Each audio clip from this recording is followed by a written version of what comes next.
A paz do Senhor Jesus, eu sou a doutora Mariana Mendes. Hoje, 11 de dezembro de 2024, quero compartilhar uma meditação maravilhosa na palavra do Senhor. A palavra de hoje encontra-se no Evangelho de Mateus, capítulo 16, versículo 15 e 16, que diz assim: Jesus diz: "E vocês? Quem vocês dizem que eu sou?" Simão Pedro respondeu: "Tu és o Cristo, o Filho do Deus vivo." Glória a Deus por essa palavra.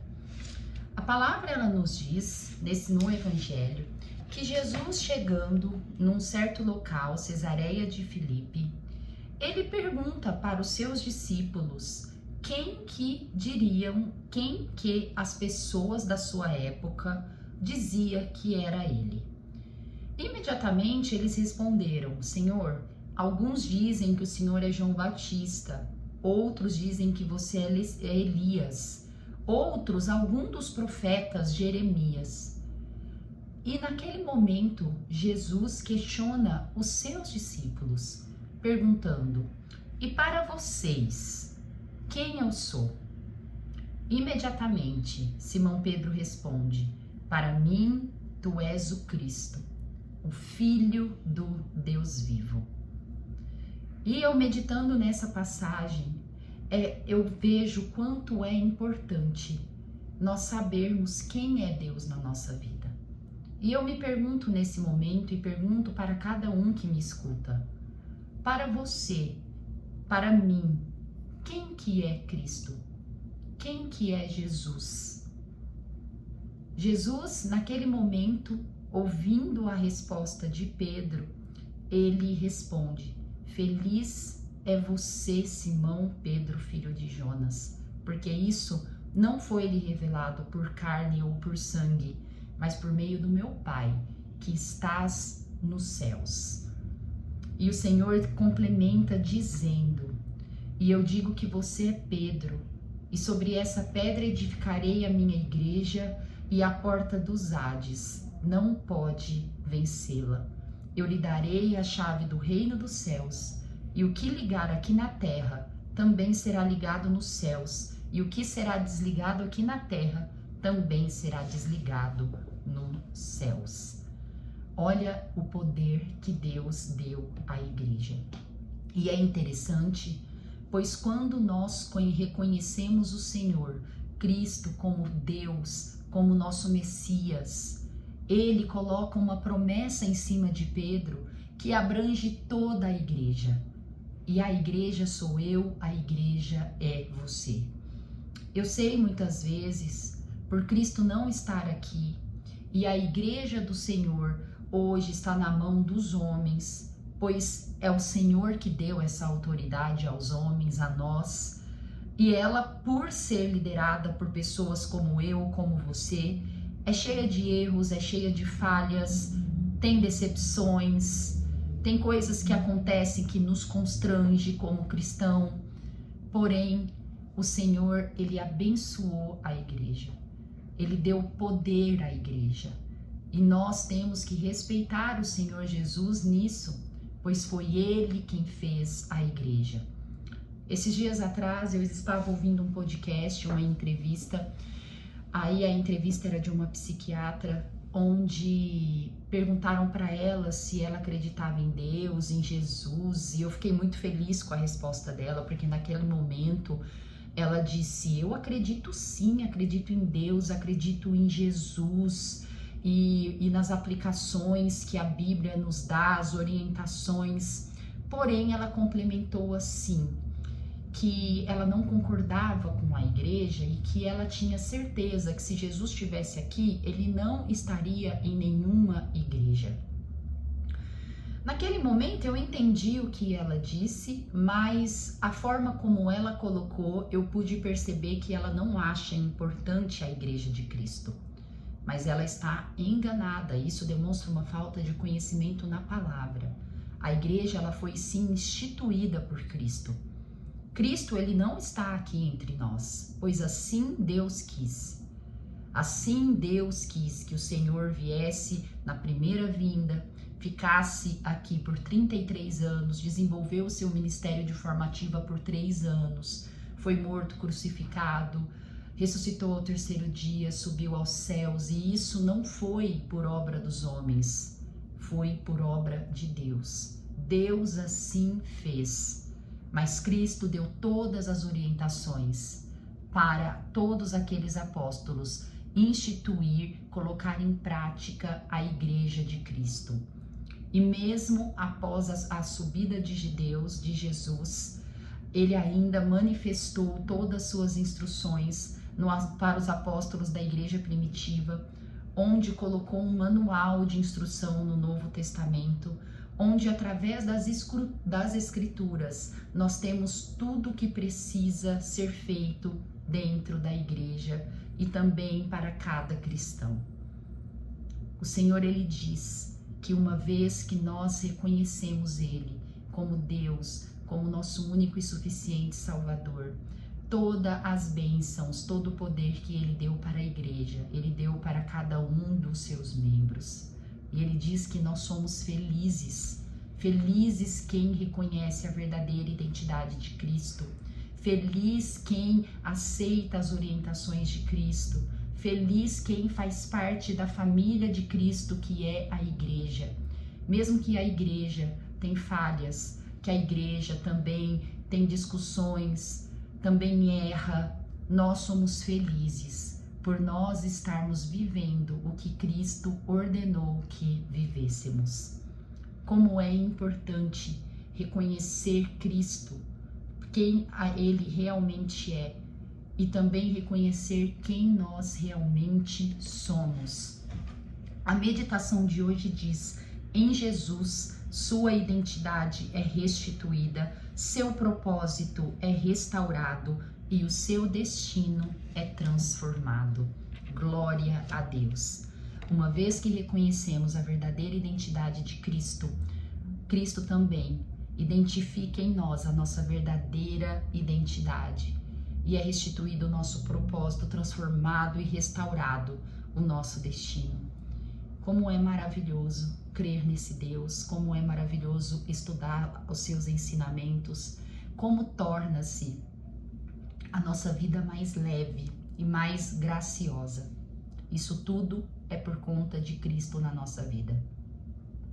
As aflições, as angústias, elas continuam, mas Cristo, ele está conosco a todo momento para nos dar força, para nos dar vitalidade, para seguirmos e vencermos todas as aflições deste mundo, assim como ele venceu. Quero também compartilhar a leitura bíblica de hoje, perdão, que está em Gênesis 36. Gênesis 36 fala sobre a descendência de Esaú. Nós sabemos que Esaú, ele é o filho primogênito gemelar, né? São gemelares de Jacó e Rebeca, perdão, de Isaac e de Rebeca. Pela cultura, pela leis da época, havia a lei da primogenitura, onde a maior herança, os melhores benefícios era para o filho mais velho. E para a cultura, toda a herança de Isaac, todo o poderio da família de Isaac deveria continuar com Esaú. Deus, ele nos fez e nos orienta até os dias de hoje para obedecermos às leis vigentes na nossa sociedade. Mas o que nós temos que ter em mente é que o Senhor Deus, ele não é dirigido pelas leis mundanas, pelas leis terrenas, pela cultura, pelo que está na moda. Deus, ele é Deus. Deus, ele é criador, ele é soberano, ele é onipotente, ele é onipresente, ele é onisciente. E ele se dirige por si próprio, pois ele é perfeito, diferentemente das nossas leis mundanas e terrenas que não são perfeitas. E Deus, mudando todo aquilo que era vigente naquela época, ele deu a primogenitura para Jacó, que desde o ventre da sua mãe já havia essa promessa sobre a vida dele. Porém, o Senhor abençoou grandemente também Esaú, por conta dos seus pais, da sua linhagem. Esaú, desde quando ele nasceu, nos primeiros momentos da sua vida, que foram expostos na palavra do Senhor, ainda em Gênesis, nós vemos que Esaú, ele tinha um perfil onde ele não valorizava a primogenitura na vida dele.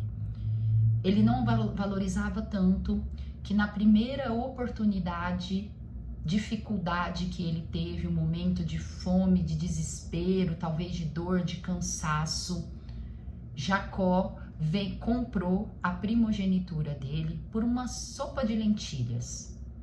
Talvez isso pode ser aos nossos olhos algo muito leviano, tanto da parte de Esaú quanto da parte de Jacó. Porém, Esaú ele já nos demonstra ele não valorizar os dons, os talentos e as bênçãos que ele tinha gratuitamente na vida dele. Isso já mostra um pouco do caráter de Esaú. E assim foi. Jacó, ele foi abençoado, recebeu a bênção do seu pai Isaque, da primogenitura. Teve uma vida muito tortuosa, mas ele teve um encontro também real com o Senhor, e o Senhor trabalhou na vida dele. Esaú, ele era muito rebelde, ele não seguia as orientações dos seus pais. Rebeca e Isaque desde sempre ensinava para os seus filhos não casar com mulheres idólatras de cultura diferente lá da região de Canaã. E Esaú, os 3 primeiros casamentos de Esaú já foram com mulheres cananeias, que a palavra do Senhor diz que fez o inferno na vida de Rebeca e de Isaque. Mas Esaú, ele foi muito abençoado também, ele foi muito próspero, teve uma ampla descendência e ele deu origem a um povo que chama Edom, reino de Edom, os Edomitas, que hoje não existem mais, mas também que viveu por vários séculos ao lado de Judá, porém sempre confrontando com o reino de Judá. E eu queria compartilhar em Gênesis 36, de 1 a 9, que diz assim: esta é a história da família de Esaú, que é Edom. Esaú casou-se com mulheres de Canaã, Ada, filha de Elon, o Hitita, e Olibama, filha de Aná, e neta de Zibeão, o Eveu. E Bazemate, filha de Ismael e irmã de Nebaiote. Ada deu a Esaú um filho chamado Elifaz, Bazemate deu-lhe Reuel, e Olibama deu-lhes Jeus, Jalão e Corá. Esses foram os filhos de Esaú que lhe nasceram em Canaã. Esaú tomou suas mulheres, seus filhos e filhas e todos os de sua casa, assim como seus rebanhos, todos os outros animais e todos os bens que haviam adquirido em Canaã, e foi para outra região, para longe do seu irmão Jacó. Os seus bens eram tanto que eles já não podiam morar juntos, a terra onde estavam vivendo não podia sustentá-los por causa dos seus rebanhos. Por isso Esaú, que é Edom, fixou-se nos montes de Seir, e este é o registro da descendência de Esaú, pai dos Edomitas, nos montes de Seir.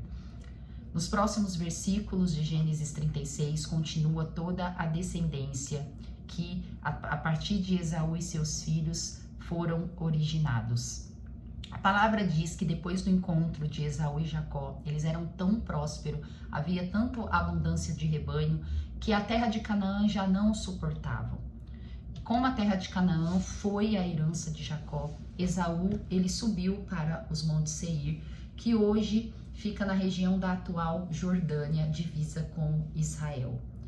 E eles moravam num lugar montanhoso, onde era difícil eles serem atacados, e Deus sempre o considerou parentes de Jacó, uma nação irmã de Jacó. Porém, a palavra vai nos ensinar, ao longo de toda a história de Israel, que Edom, ele via Jacó como inimigo, os tratava como inimigo. E os edomitas foram muito obstinados, não honraram Deus, não honraram o que os seus antepassados, Isaque, fizeram por eles. E a palavra vai dizer que a gota d'água para Deus foi quando os babilônicos invadiram o reino de Israel, levaram cativos os israelitas. A palavra vai dizer que os edomitas gostaram. Eles ficaram felizes de ver a nação de Israel sendo destruída pelos babilônicos.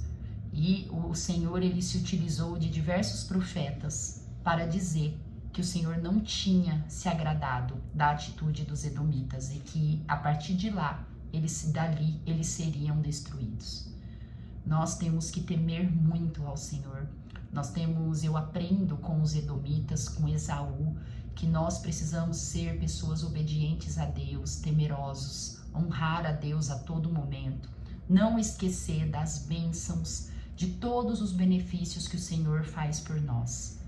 Nós temos que ter um temor que gera respeito, que gera honra, que gera a glória de Deus na nossa vida aqui na terra. Todos os ensinamentos que Deus dá através dos nossos antepassados são para que através deles nós possamos viver melhor aqui na terra e não cometer os mesmos erros e seguir firmes a caminho da eternidade. Que essa palavra possa abençoar a sua vida. Amo vocês em Cristo Jesus. Até amanhã.